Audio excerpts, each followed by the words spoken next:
That evening at dessert, amid the clinking of spoons and forks and bursts of laughter, my younger sister suddenly dropped a sentence like a cold blade. "I wish you were never born." The whole table burst into laughter, while I sat still, slowly putting my fork down. My heart was pounding, but my lips kept a smile. And then, I said just one sentence. One sentence that made the entire room fall silent. That night, I stood up and walked out of that house to begin the journey of finding myself again. Have you ever lived through a moment when your whole family turned their back on you and you had no choice but to define your own worth? Tell me where and what time you're watching this story, so you'll know you're not alone. Thank you so much. My name is Beatrice Carter, 32 years old, an elementary school teacher. I was born and raised in Springfield, Massachusetts, a small, peaceful town that in my childhood memories was rarely ever peaceful. The white two-story wooden house with the light blue picket fence was where I spent the first 18 years of my life. Whenever I look back, I can clearly see my place in that family picture. A quiet blank space wedged between two colors that were too bright and opposite.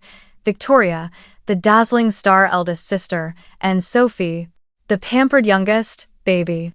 And me, Beatrice, just a faint shadow in the middle, not bright enough to be praised, not troubled enough to be noticed.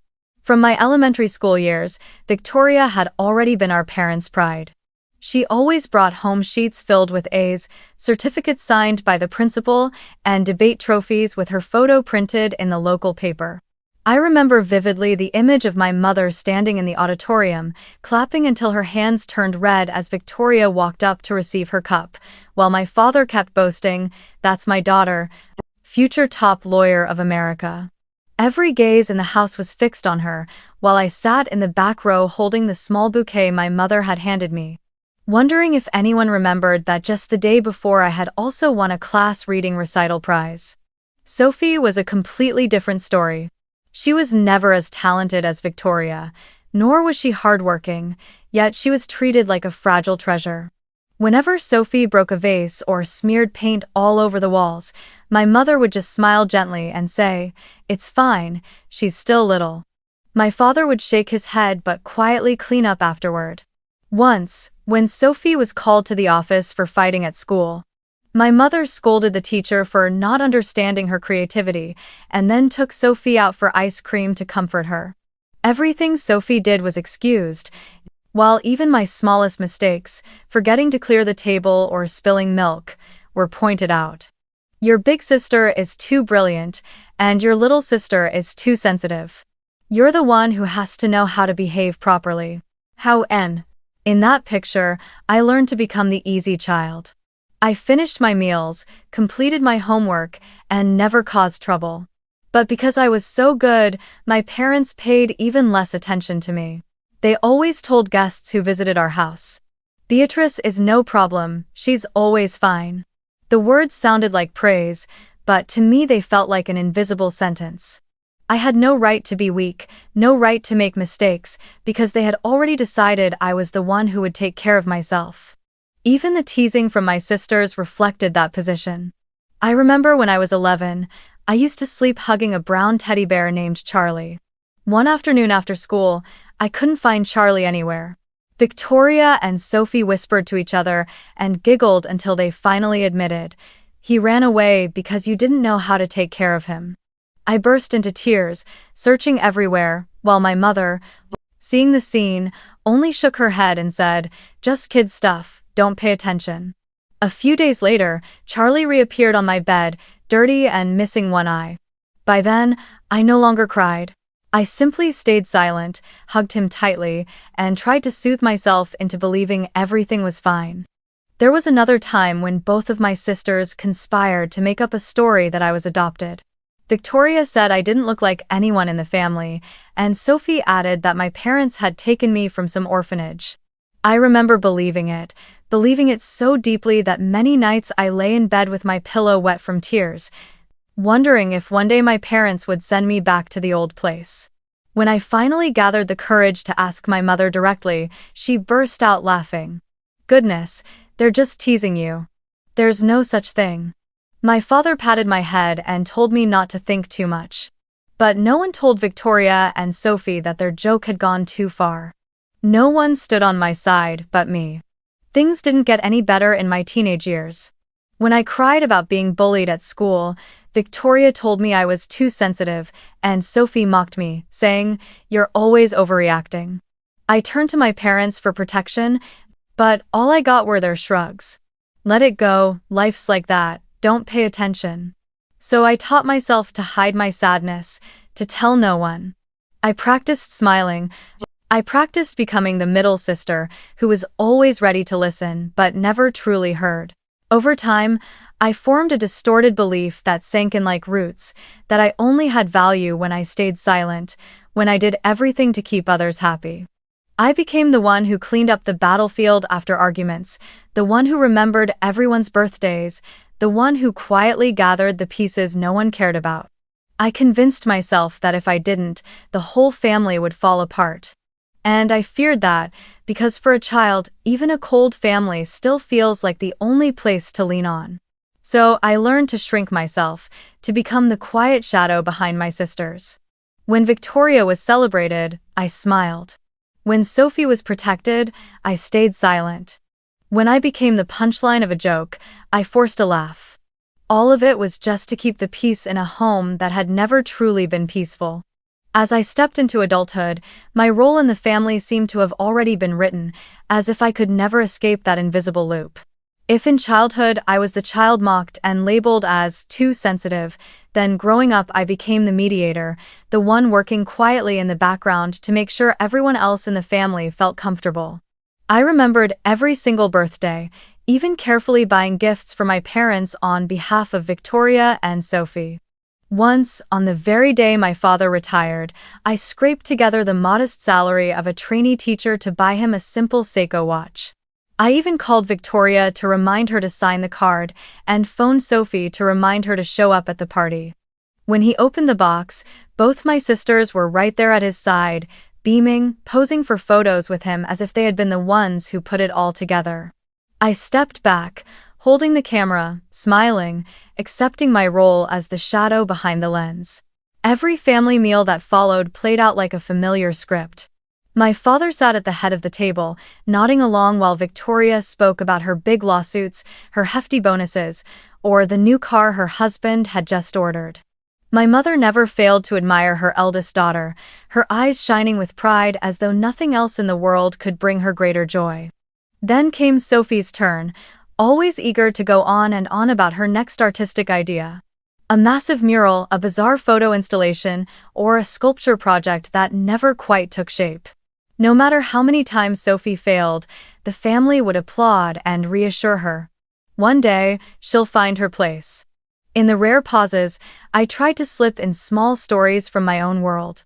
I shared that one of my students had just won first place in the statewide writing competition, that this boy had once been painfully insecure, but, with the extra hours I spent staying late after school to coach him, he had finally found the courage to submit his essay.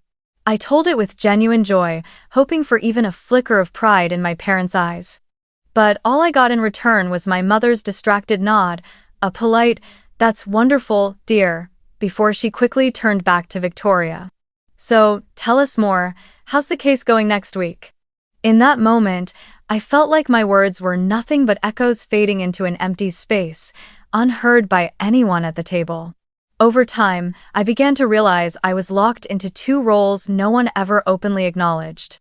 Both the scapegoat, the one who absorbed the sarcasm and cruel jokes so the others could feel better about themselves, and the peacekeeper, the one who had to clean up and patch things together every time the family fractured. When Victoria and Sophie fought over how to divide the old bedroom, I was the one who stepped in, reminding my eldest sister that the youngest is still immature, and soothing my little sister by saying, "She only wants what's best for you." When my mother was angry at my father for forgetting their wedding anniversary, I was the one who secretly bought her a bouquet on his behalf so she would calm down.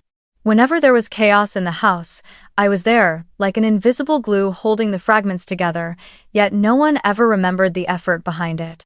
The bitter truth was that I had also tricked myself into believing that role was necessary, that without me the whole family would fall apart.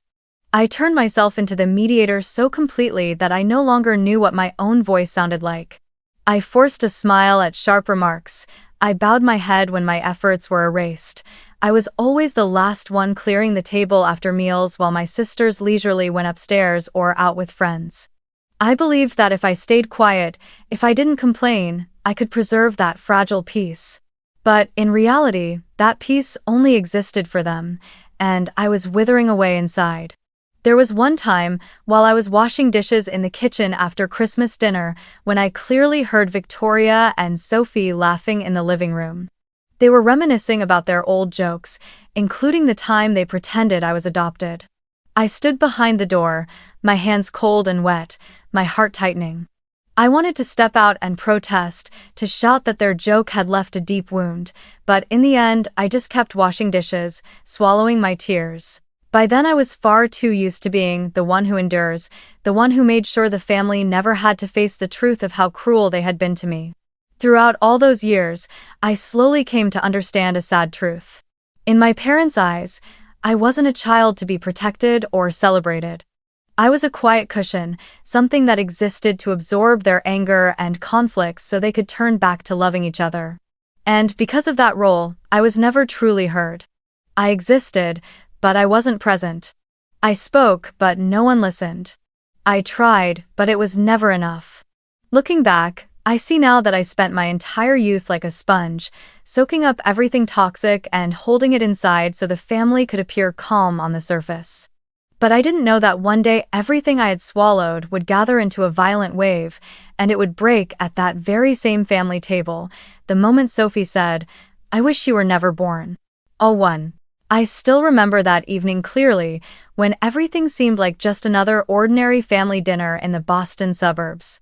It was late autumn and the air was cool, the maple trees outside burning red along a quiet street with hardly anyone passing by.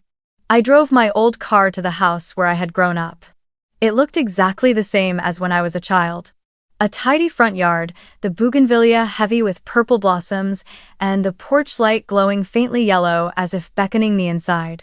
Yet my footsteps on the brick walkway felt heavy, as though some instinct was warning me that something was about to happen. That dinner was meant to celebrate Victoria's latest triumph.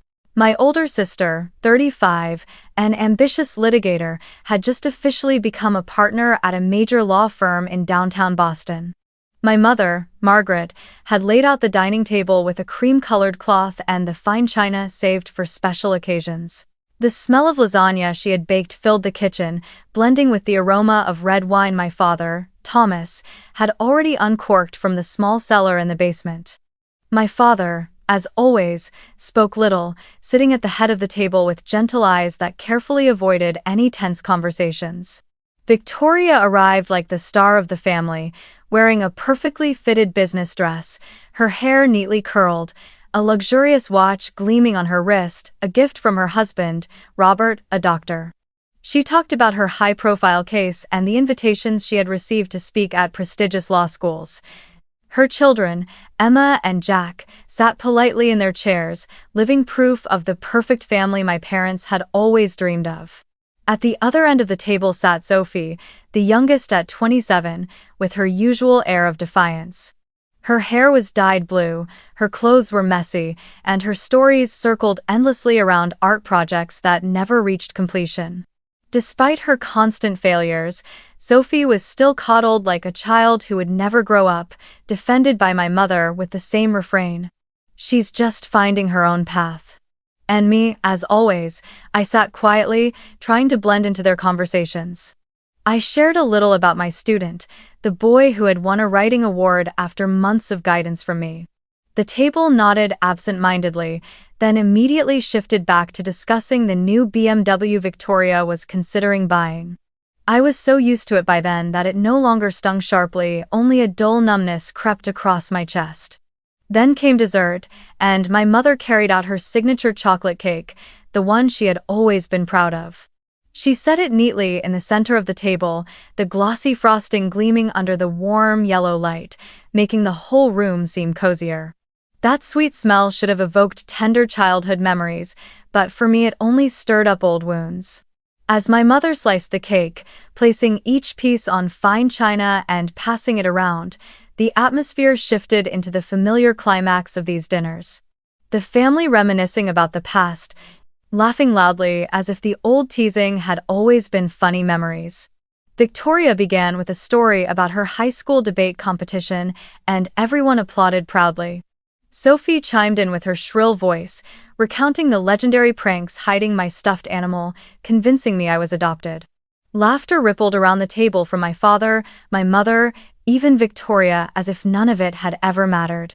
Then Sophie, with a half-eaten slice of cake on her fork, lifted her head and locked eyes with me, her expression glowing like someone who had just found the cruelest punchline. She giggled and delivered the line, cold as ice, "I wish you were never born." Her words echoed, and within a heartbeat, the entire table burst into laughter. Victoria doubled over. My mother was laughing so hard she leaned sideways. My father shook his head but still had a smile pressed to his lips. The sound thundered through the small room, reverberating in every corner, while I sat there, my hand trembling around my fork. I could feel my heart beating so hard it was as though it could be heard without a stethoscope. But instead of crying, running away, or silently enduring like the child I used to be, I took a long, steady breath. I slowly placed my fork down on the plate, the metallic chime against porcelain ringing out sharply, making the laughter around me falter for a moment. I lifted my head, forcing a smile not because I found it funny, but because I was too tired to keep pretending. My voice came out low but clear, slicing through the leftover noise. "That feeling, Sophie, it's mutual. The only difference is, I actually have the power to make that wish come true, starting tonight." The room froze. Laughter cut off as if someone had flipped a switch. Victoria stared at me, her mouth still open but no sound coming out. My mother's hand rested on her napkin, her eyes wide, while my father sat in stunned silence. Sophie, the one who had just delivered the cruelest words, now looked as though she couldn't comprehend what had just happened. In the wide room, the only sound left was the steady, cold ticking of the clock on the wall. My hands still trembled, my heart still pounded, but strangely, something was growing inside my chest. Freedom. I rose slowly, pushing my chair back, the scrape of wood against the floor echoing in the silence. I carefully folded my napkin and placed it neatly beside the half-eaten slice of cake. No one said a word. I looked at my mother and simply said, "Thank you for dinner, Mom." My voice was calm, so calm it surprised even me. Slinging my bag over my shoulder, I walked toward the door in measured steps. Behind me, I heard the shuffle of a chair, maybe my father standing, and then someone calling my name, but I didn't turn back. My hand gripped the doorknob. In that moment, I could feel two forces tearing at me. On one side, the familiar fear of being branded a traitor, fear of losing the only anchor I had even though it had rotted long ago. On the other, a flicker of new light, a release I had never tasted before. As the door swung open, the freezing night air rushed in, whipping my hair around my face. I stepped over the threshold, hearing the wind whistle through the yard and the door click shut behind me. On the drive back to my small apartment, I didn't turn on the radio and I didn't cry. I simply let the silence surround me, a silence completely different from the kind that used to wrap around me at the dinner table while I sat feeling alone. For the first time in my life, I had drawn a boundary, dared to speak a sentence that left the entire room frozen.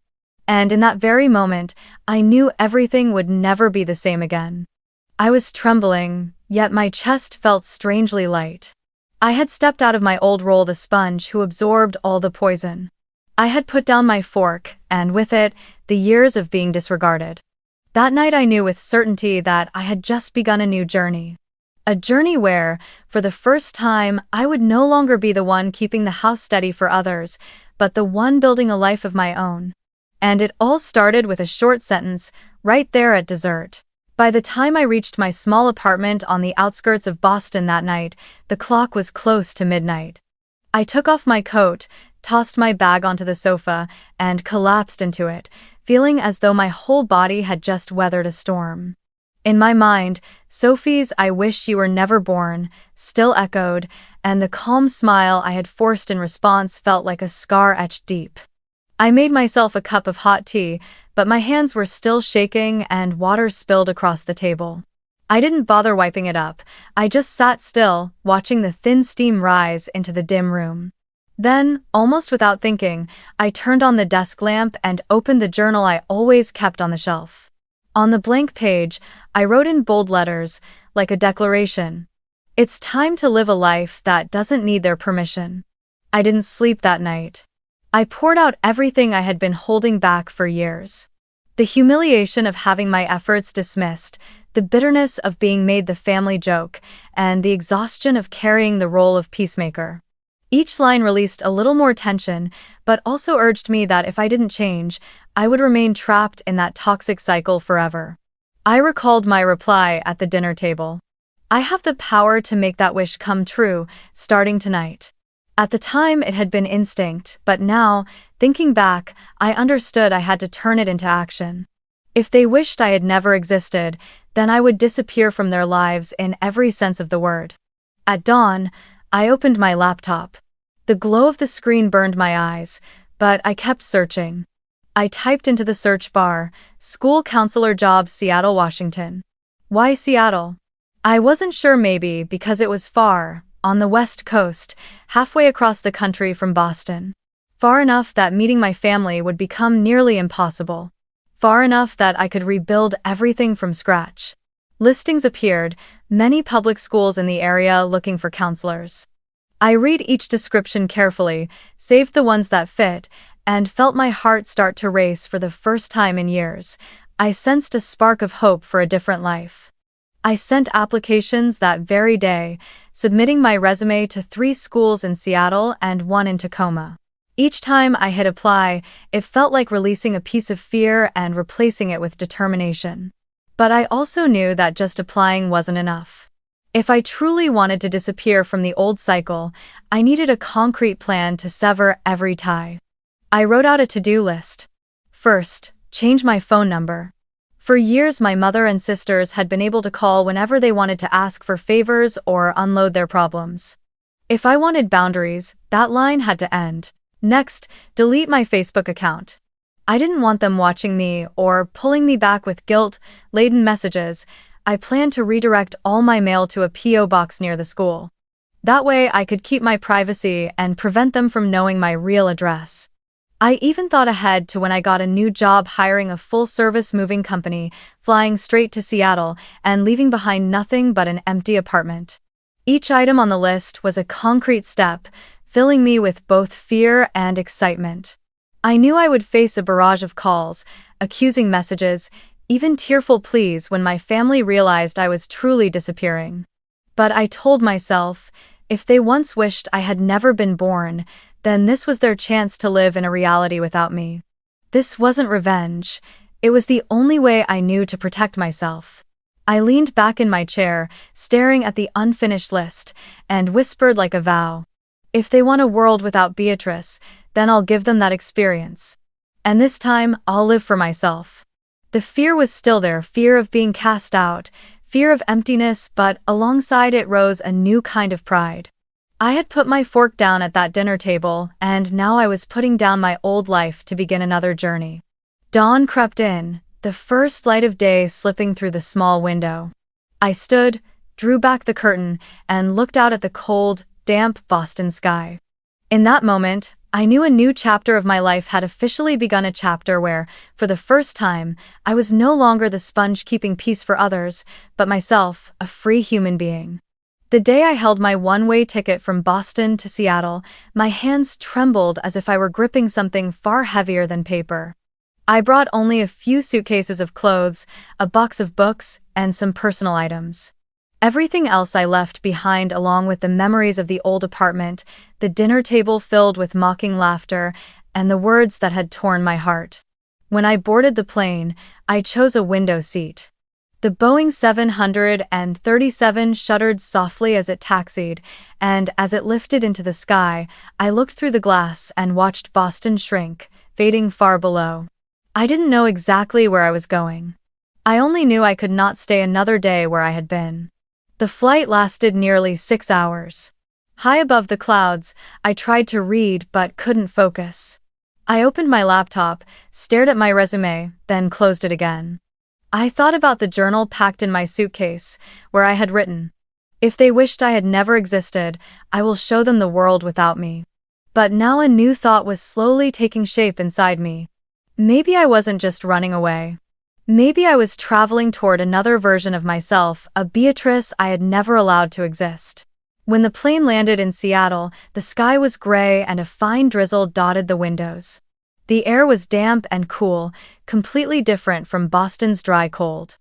I pulled my suitcase through SeaTac Airport and drew a long breath. This city was entirely unfamiliar, and that was exactly what I wanted. No one here knew me as the invisible middle child. No one here labeled me the scapegoat. I was simply a 32-year-old woman who had just arrived, another new face in a sea of strangers. And in that anonymity, I felt lightness.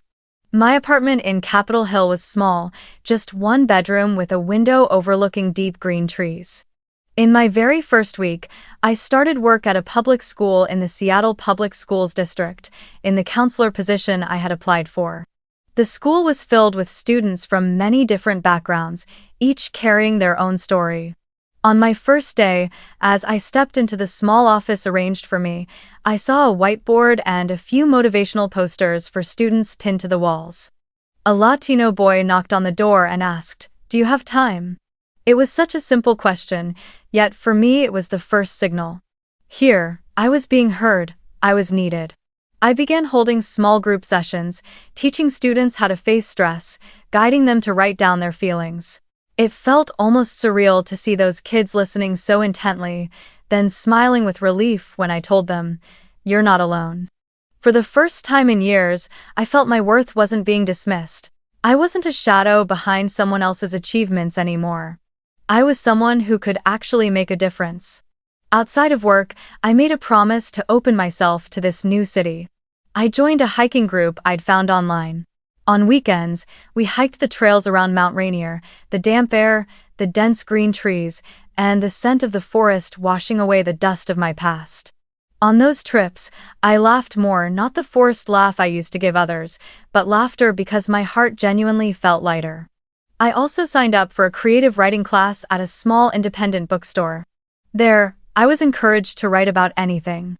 At first, I wrote short fictional stories, but slowly, fragments of my childhood memories and old wounds began to appear on the page. The friends in the class didn't mock or belittle me. They listened, they shared, and sometimes their eyes even glistened when I read a passage aloud. With them, my voice carried weight. Alongside everything else, I began a journey of inner healing. I joined a morning yoga class, where the slow movements and deep breaths helped me settle.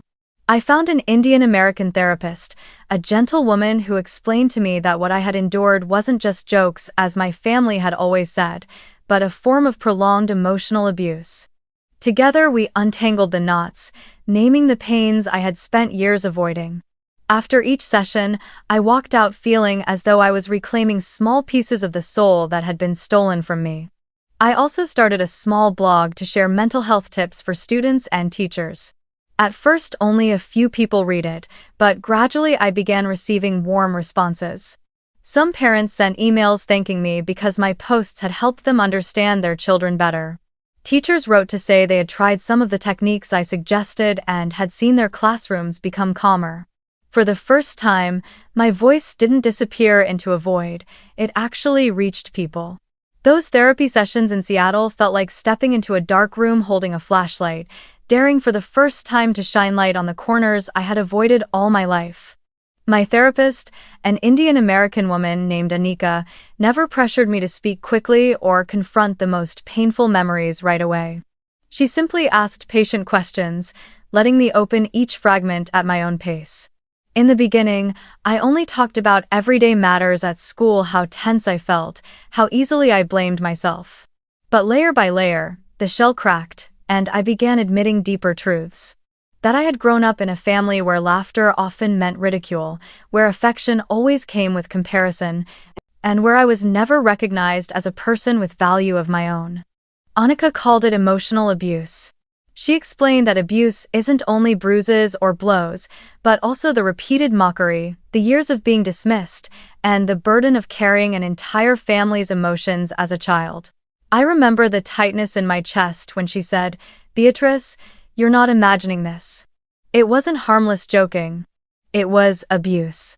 I sat in silence as tears slid down my face, torn between pain and relief, because finally someone had acknowledged the suffering I had endured alone.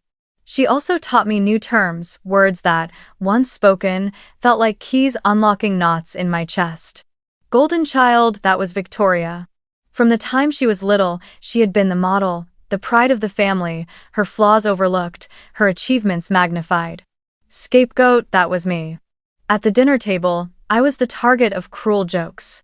In the family, I was the one responsible for patching everyone else's emotions. And then there was the enabler, my mother, who laughed things off with, "They're just kids," instead of protecting me. Learning these labels didn't change the past, but it showed me there was a structure to it, proof that what happened wasn't my fault.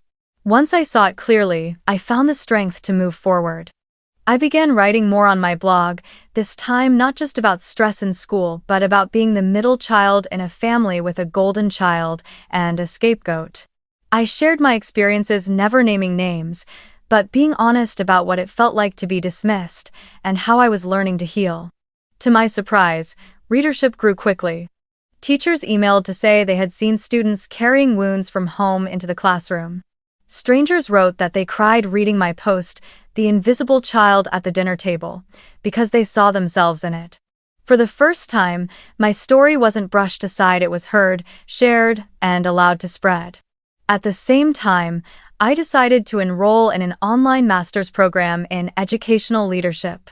At first, I hesitated. Was I good enough? Would anyone respect an ordinary elementary school teacher like me? But then I remembered what my therapist had said. You don't have to live inside the mold they gave you. You have the right to redefine yourself. So I submitted my application. When the acceptance email arrived, I sat still for a long time, tears streaming down my face, because I knew I was stepping into a new chapter. The online classes, the essays on school administration, the discussions with colleagues from across the country opened up a whole new world for me.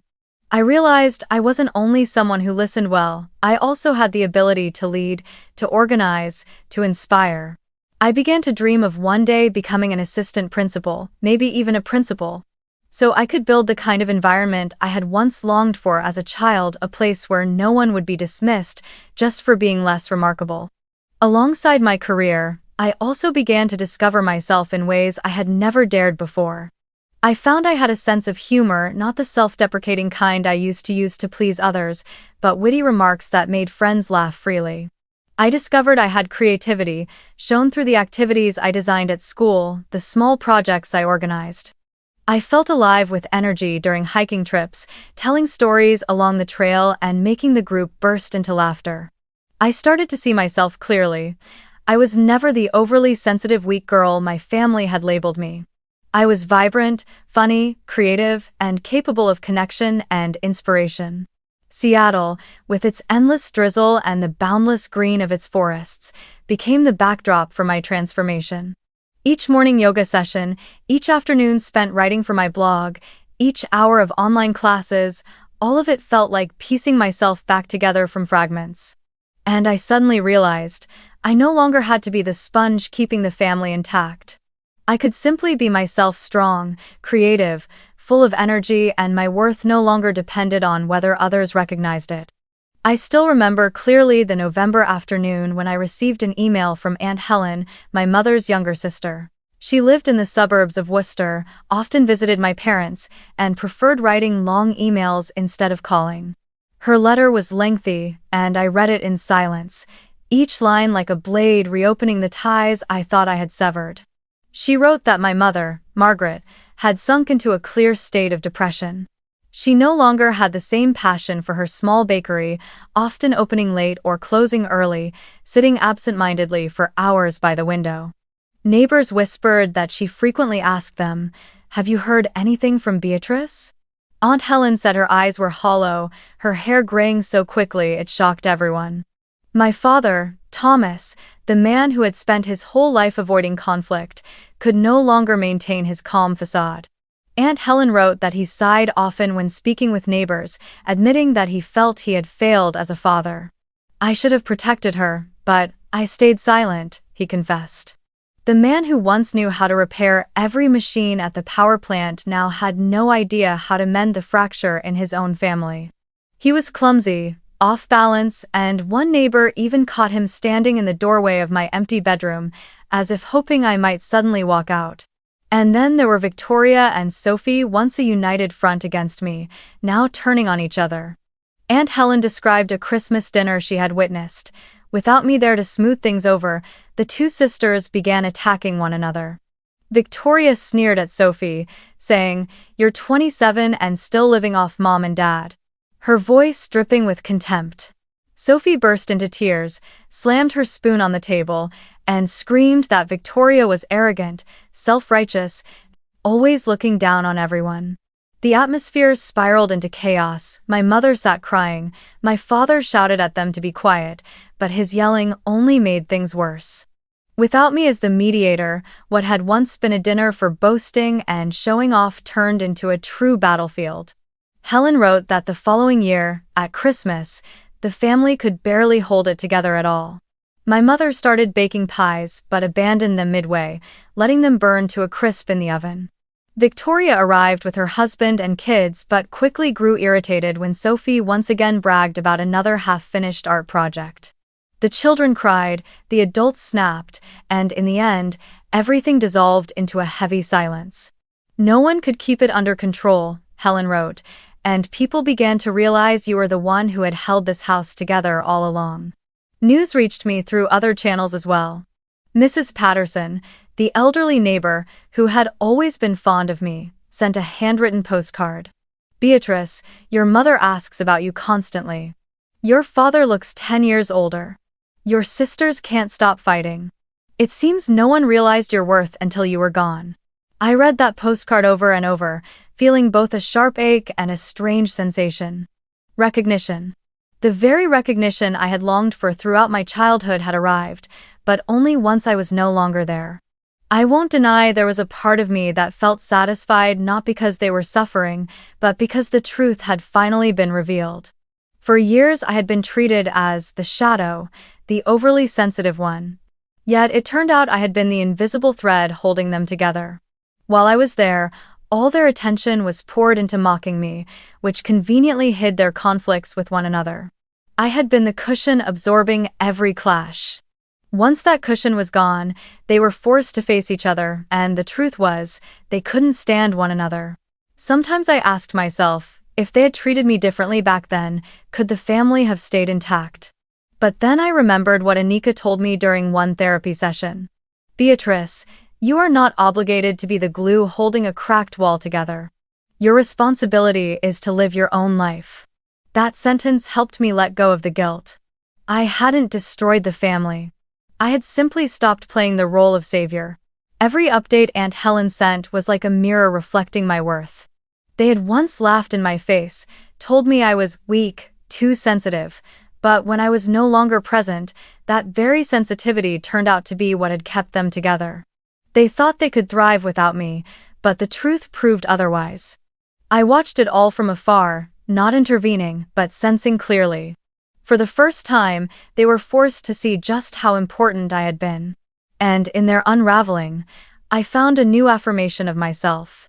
I met Daniel, the love of my life, on a late autumn afternoon, when yellow leaves were scattering across Seattle's sidewalks.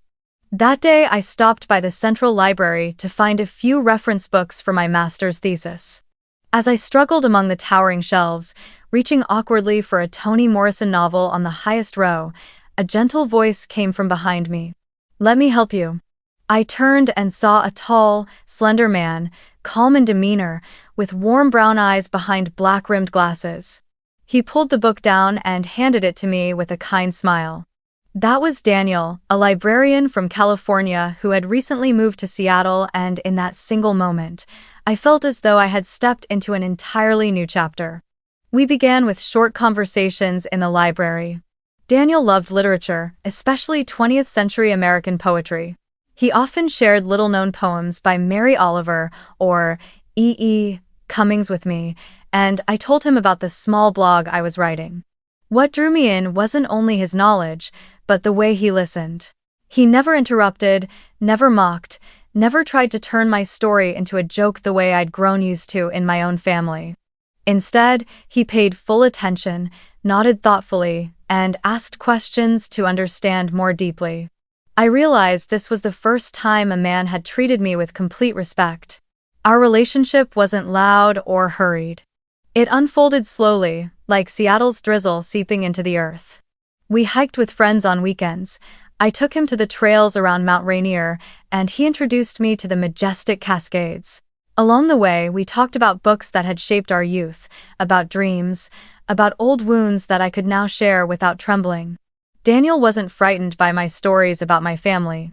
Instead, he held my hand and said, "You're not there anymore. Now you get to choose your own family." In the evenings, we experimented with cooking. Daniel was clumsy in the kitchen but eager to learn. He laughed softly as I showed him how to make lasagna and proudly served a slightly burned pizza he called pure California flavor. Those simple meals with their sense, their laughter, and not a single word of mockery became memories I cherished more than any lavish dinner with my old family ever could. We also joined volunteer work, teaching immigrant children English at the community center, organizing book drives for underfunded schools. I realized that when I worked alongside Daniel, I didn't have to prove my worth. We were like two pieces of a puzzle moving in the same direction towards something good, and that gave me a sense of ease I had never known before. 3 years later, Daniel proposed to me on a cloudy afternoon at the Seattle waterfront. No fireworks, no audience, just a simple ring and a whisper. "Will you build a family with me? One where you never have to ask permission to be loved?" I cried, not because I was surprised, but because I knew I had found where I belonged. Our wedding took place in a small garden blooming with lavender, surrounded by friends, colleagues, fellow hikers, and classmates from the creative writing course. Not a single member of my birth family was there. As I walked down the aisle holding Daniel's hand, I thought briefly of my mother, my father, Victoria, and Sophie, the empty chairs they would never fill. But the emptiness was quickly replaced by laughter, applause, and the warmth in the eyes around me.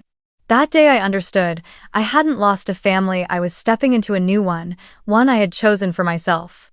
After the ceremony, friends and colleagues gathered around a small reception table, celebrating us with simple yet heartfelt toasts.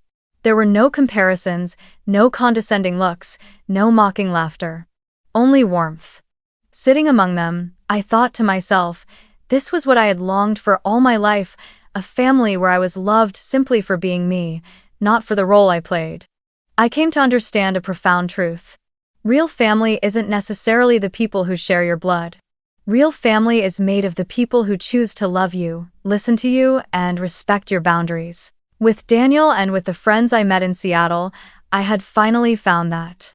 And in that moment, I realized leaving Boston hadn't just been about running away from the dark, it had been about walking toward the light. I had found a new family, a place where love wasn't a transaction, wasn't a battle, but simply showed up and lifted one another. 7 years after the night I walked out of that house in Boston, a thick cream-colored envelope appeared in the mailbox of the home Daniel and I now shared on the outskirts of Seattle. The moment I saw the familiar slanted handwriting on the envelope, my heart skipped a beat. It was my mother's handwriting, the same script I'd seen hundreds of times on Christmas cards and sticky notes left on the fridge. I held the envelope for a long while, feeling both cold and pierced. A moment of hesitation flickered through me. Should I open it, or leave it sealed and pretend it had never arrived? But then, as if drawn by an unseen hand, I tore it open and pulled out a thick stack of nearly 10 pages, filled on both sides. From the very first lines, I knew this was no ordinary letter. My mother's voice on the page was no longer the casual, avoiding tone I had always known. She began with an admission. "My daughter, I was biased. I let my pride in Victoria and my indulgence of Sophie blind me, and because of that, you were abandoned. I read slowly, my eyes blurring. She wrote about going to therapy for the past 3 years, about being forced to confront her own childhood, where she herself had been the neglected child, and how, without realizing, she had repeated that pattern with me. She confessed to laughing off my pain, to letting my sisters mock me, to treating my sensitivity as a burden instead of a gift. In the following pages, my mother wrote about Victoria and Sophie. Victoria, the one who had always been the star, had once broken down in a family therapy session and admitted she had never realized how her arrogance had crushed me. Sophie, in a conversation with my mother, had confessed that saying, "I wish you were never born," was the cruelest thing she had ever spoken, and that it had haunted her throughout the years I'd been gone. My mother wrote, "We have realized it now, but too late. I understand that what has been lost cannot be regained." The letter ended with a plea that was both sincere and desperate. "I'm not asking you to come back. I only want you to know that you have been, are, and will always be loved. I'm sorry for making you believe the opposite for so long." I set the letter down and sat motionless by the window for hours. Daniel came over, rested his hand on my shoulder, but said nothing. He knew I needed the silence. Inside me, a storm of emotions rose. Pain, regret, but also a kind of affirmation. For 7 years I had wondered, would they ever understand? And now the answer had arrived, though belatedly. I decided to respond, but not in the way they might expect.